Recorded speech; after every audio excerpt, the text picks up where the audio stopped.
This is April 15th. Hopefully it's our last snowstorm of the year.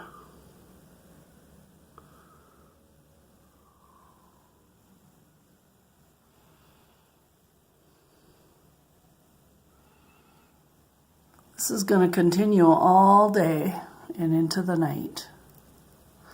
They said probably another 10 to 12 inches. Wants to focus on the snowflakes and not on the trees. At least the winds died down. We had strong winds all night long. I want to watch this movie in the middle of summer where I'm complaining about the heat and the humidity and remember days like this. Well, there's one truck going by. Very, very little traffic. They've said on the TV and weather reports, stay off the roads. It's whiteout conditions on the highways. Don't go out unless you absolutely have to. There's our neighbor Nate down there struggling with his snowblower. Steve did ours at the end of the driveway.